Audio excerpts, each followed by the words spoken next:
Dr Mujyambere Honorine ndagushuhuje ngo uhaye ikaze muri iki kiganiro. Nagutumiye ngo tuganire ku isabukuru y'imyaka 5 ibuka umuryango uharanira inyungu z'abacitse ku icumu rya Jenoside yakorewe Abatutsi aho mu Butaliyani imaze ibayeho. Iyo sabukuru y'imyaka 5 yayibuka Mémoire et Justice mu Butaliyani ivuze iki nkawe nka perezida w'uwo muryango? Urakoze Karirima kuba wadutumiye ngo tuganire kuri iyi gahunda dufite yo kwizihiza imyaka 5 ibuka Itali imaze ivutse. Kuri twebwe ni ikintu gikomeye cyane kubera yuko kuvuka kwa ibuka byaje muri kino gihugu bikenewe, ndetse nk'uko bikenewe n'ahandi hose ku isi. Bisobanuye rero ko kuvuka kwayo, reka mbivuge, mu Butaliyani byaje bikemura ibibazo bitandukanye, harimo kubasha gutegura gahunda zo kwibuka zitandukanye mu mijyi itandukanye, kuko ubu dufite urwego rw'ibuka rubishinzwe, ndetse no kubasha kumenyekanisha amateka ya Jenoside yakorewe Abatutsi mu Rwanda 1994, kuko akenshi hano ayo mateka ntabwo abazwi cyangwa se ntabwo yarazwi.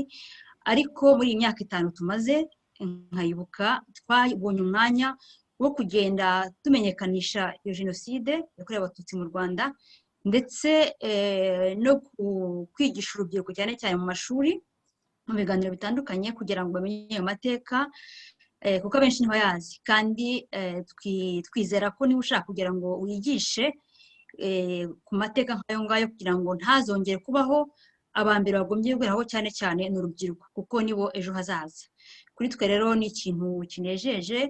Imyaka 5 ntabwo ari mikeya, cyane cyane kuba yarabayemo byinshi bigoranye, no kuvuka biba bigoye mu gihugu kitari icyo mwavukiyemo gifite amategeko kigenga.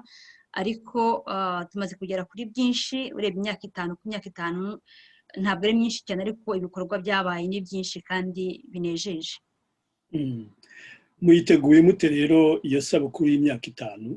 Tuyiteguye, ubundi twari dufite gahunda y'uko iyo myaka 5 yagombaga kuba byaba igikorwa cyiza giteguwe neza, abantu bagahura. Ariko kubera tuzi ko turi muri iki gihe kigoye, hari pandemi ya coronavirus, ntabwo byakunze ko ibikorwa byari biteganyijwe biba, kuko ubundi ibuka Italia yavutse ku itariki 10 z'ukwezi kwa 4 mu 2015. Ni ukuvuga ko twifuzaga ko mu kwezi nibura kwa 5 k'uyu mwaka twari kuba twarakoze ibikorwa byari biteganyijwe, harimo kwerekana amafoto avuga kuri Jenoside, harimo ibiganiro. Ntibyakunze kuko bitashobotse rero, kubera ko ntitubasha kuba abantu baba bari hamwe ngo bakore ikintu nk'icyo ngicyo. Twatekereje ko iyo myaka 5 itanyuraho gutyo gusa, kuko umwaka utaha izaba ari 6, si 5 umuntu yaba afeta, niko nabivuga mu rurimi rw'igifaransa. Dufite ibikorwa rero twateganyije bibiri. Igikorwa cya mbere kizaba kuri wa gatandatu ku itariki 21 ku isaha ya saa 10, isaha ya saa 10 mu Butaliyani. Akaba saa 10 zo mu Butaliyani, ubwo nk'abari mu Rwanda iba ari saa 11, ubwo ntituri ku isaha imwe. Hakaba hateganyijwe ikiganiro kizaba mu rurimi rw'Ikinyarwanda, kizahurirwamo n'abayobozi ba ibuka zo mu bihugu by'i Burayi, ibuka zose ziri mu Burayi, ndetse na ibuka Rwanda. Ndetse tukaba dufite na ambasaderi wacu ufite icyicaro i Paris mu Bufaransa, ndetse n'umuyobozi wa diaspora nyarwanda hano mu Butaliyani. Tukaba dufite ikindi giteganyijwe, kizaba ku itariki 28 ku wa gatandatu wundi ukurikiraho. Cyo kikazaba ari ikiganiro kizaba mu rw'Igitaliyani, kizahurirwamo n'abantu n'Abataliyani bose, bazatuganiriza ku birebana no kwigisha Jenoside mu mashuri. Abo bose n'abarimu, bamwe bigisha amashuri yisumbuye, abandi bigisha muri universite, bamwe n'abanyamuryango bayibuka, abandi sibo. Ariko bose n'abantu twagiye dukorana gahunda zitandukanye zirimo kwigisha mu mashuri. Bamwe bagiye kudutumira mu mashuri yabo, tukaganiriza abanyeshuri tubabwira ubuhamya bwacu nk'abo dufite muri twebwe baciye muri Jenoside. ndetse tunafite n'abandi baba muri twebwe muri Ibuka basanzwe ari abarimu kandi basanzwe bagira uruhare cyane cyane mu gutegura gahunda zo kwigisha amashuri jenoside yakorewe abatutsi mu Rwanda. Twanavuga yuko kandi iki cyumweru tuzakoramo izo gahunda gihuriranye cyane cyane n'itariki dufite nanone muri Ibuka Italia, itariki y'ingenzi, itariki ya 23 z'ukwezi kwa 11. Mu myaka 5 ishize, itariki 23 z'ukwa 11 mu 2015, Ibuka Italia nibwo yerekanwe ku mugaragaro mu nteko nshinga amategeko y'Ubutaliyani, muri parlement y'Ubutaliyani. Haba igikorwa kinejeje cy'uko Ibuka yatumiwe, ni cyo kwishimirwa, turakirwa, hanyuma habaho presentation ya Ibuka. Ni ukuvuga ngo iki cyumweru dufitemo ibyo biganiro byacu, ni kimwe gikomeye kuko mu myaka 5 ishize nabwo Ibuka yamenyekanye mu buryo nakwita officiel mu Butaliyani hose. Muri ibi biganiro nk'uko wari ubivuze, ndabona mwaratumiyemo abo ngabo mukorana mu b'Abataliyani, harimo Federico Argentieri, Diana De Marchi, Michela Fossacci, Michela Nocita, Alessandro Porteri, Vittorio Vidotto. Nawe niwe uzayobora ikiganiro? Oya, ikiganiro kizayoborwa nawe yanditse kuri invitation, wareba yamusangaho, yitwa Pietro Veronese, akaba ari umunyamuryango wa Ibuka ndetse akaba ari muri komite nyobozi ya Ibuka. Muzayobora ikiganiro muri manda ishize yahoze ari vice president wa Ibuka Italia. Muzayobora icyo kiganiro.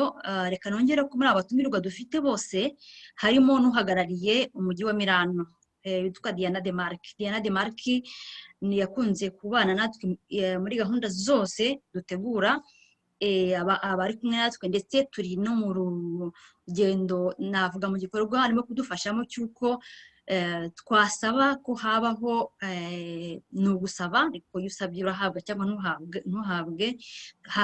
Twasaba yuko habaho cyane cyane porogaramu yo kumenyekanisha jenoside yakorewe abatutsi mu Rwanda mu mashuri ya hano, kuko ni umuyobozi muri komine ya Milano, akaba ashinzwe icyo nakwita ngo uburenganzira bw'abantu, uburyo mbese nk'uburinganire bw'abantu bw'ikiremwa muntu. Nawe akazaba ari mu batumirwa bacu, nawe tukazaba tuzaganira kuri uwo munsi. Ku butumire nabonye harimo kandi kuko wari ubikomojeho mbere mu bazatanga ibiganiro, harimo Fesite rya mukuru wa Ibuka Belgique, Gide Nkuranga Ibuka yo mu Rwanda, Christine Safari uyobora Ibuka yo mu Buholandi, Jacqueline Mukandanga Bram uyobora Ibuka mu Budage, na Cesar Murangira uyobora Ibuka mu Busuwisi, Beata Ntamanyuma uyobora Diaspora Nyarwanda mu Butaliyani, na Etienne Nsanzimana uyobora Ibuka France, nawe uyobora Ibuka yo mu Butaliyani, na Ambasaderi François Ngarambe uhagarariye u Rwanda mu Butaliyani, ufite icyicaro mu Bufaransa. Aba batumirwa bawe ko mbona ari ikiganiro kizaba gikomeye, kubera iyi liste y'abatumirwa. Hari abaprofeseri b'Abataliyani n'abandi ba partenaire, hari abayobozi baza Ibuka, Ambasaderi Ngarambe François Xavier. Muzaganira iki mu by'ukuri kugira ngo abantu bagire inyota yo kuzakurikira kino kiganiro? Urakoze cyane kumbaza icyo kibazo, ni ikibazo cyiza cyane kandi kinejeje, kugira ngo ubone umwanya wo gusobanura ibyo biganiro byacu. Ku itariki 21 dufite nyine abatumirwa barimo abakuriye za Ibuka zo mu Ibuka Belgique, mu Bubiligi, Ibuka i Rwanda, mu Suisse n'ibindi bihugu byose, n'Ubudage buvutse vuba, ndetse dufite no mu Buholandi, Ubufaransa. Naba bose uko mubabona ni abantu, abayobozi ba Ibuka ni abantu bitewe na Ibuka ahantu iherereye, buri wese afite experience ye, kuko ntabwo experience yo mu Butaliyani ihuye n'iyo mu Busuwisi, ntihuye n'iyo mu Budage, ntihuye n'iyo mu Bubiligi, ntihuye n'iyo mu Bufaransa, ntihuye n'iyo mu Buholandi. Buri wese azatuganiriza kuri experience ye, kuko tumenye ngo kandi ntabwo zose zinganya igihe zavukiye. Hari yavutse mbere, hari yavutse vuba, hari imaze imyaka 10, imaze imyaka 20. Wese azatubwira urugendo rwe uko rwagenze, ko turimo kuvuga ngo ni ukwizihiza iyo sabukuru. Urugendo rwa buri wese rwagenze gute muri buri gihugu, ese hari ibihe bibazo, ese muri rusange nkayibuka zihura n'ibihe bibazo, cyangwa se akamaro, kuko ari nk'ibibazo teke ibuka ubundi maze iki. Icyo kiganiro kizafasha kumenya ngo ibuka akamaro kayo ni akahe, ese ingorane ihura nazo ni izihe, ese ejo hazaza hameze hate hazayibuka. Kuko imyaka 26 jenoside ibaye, hari ubibaza ati ariko se ibuka ubwo ejo hazaza ni ahaye? Ni ugutegura gusa gahunda zo kwibuka nta kindi, ariko tuzamenyeramo ibikorwa bitandukanye zayibuka zigenda zikora, ndetse n'uko ejo hazaza hameze. Ikindi ni uko dufite abayobozi ari ambasaderi wacu ndetse n'umuyobozi wa diaspora nyarwanda mu Butaliyani. Nabo ni abanyarwanda, nabo bafite uburyo, bafite experience yabo mu birebana n'izo gahunda zo kwibuka, ko ni gahunda zireba igihugu, ntabwo zireba kuguza ibuka, ni gahunda z'igihugu, ni gahunda za buri munyarwanda wese. Ari umuyobozi uduhagarariye ambasaderi, ari umuyobozi nk'uwa diaspora, buri wese ku giti cye azatubwira imikoranire ye na ibuka, ndetse n'icyo wenda bifuza kuri zayibuka, n'uburyo twakomeza gukorana neza kugira ngo icyo duharanira twese kuvuga ngo ibyabaye ntibizongere, uburyo ibyo bintu byabasha kugerwaho. Naho gahunda yindi ku cyumweru gikurikiyeho yonyine nkuko nabivuze izaba irimo abo mu Gitaliyani, kugira ngo kutuba mu Butaliyani n'abari nahabashe kumva, cyane cyane ko iyo izavuga mu kwigisha jenoside mu mashuri, kuko dukeneye yuko nonsere mu mashuri ariko n'abandi bakayimenya. Ni ukuvuga ngo bazadufasha nabo, kuko harimo abanditse ibitabo kuri jenoside y'Abayahudi, abayigisha mu mashuri, bazadufasha mu kumenya uburyo kwibuka akamaro kabyo, ko bifata nk'aho kwibuka ari ugusubiza abantu inyuma, ariko bazatubwira kwibuka bimaze iki, ese kubyigisha abakiri bato bimaze iki. Nicyo ibyo biganiro bigamije. Hari ikintu kiri interesa, mbere yuko nkurekura ukajya mu zindi gahunda ziteganyijwe zo gutegura iyi minsi yo kwizihiza isabukuru y'imyaka 5 ya Ibuka mu Butaliyani. Ubusanzwe yibuka imiryango y'abatutsi bishwe muri jenoside.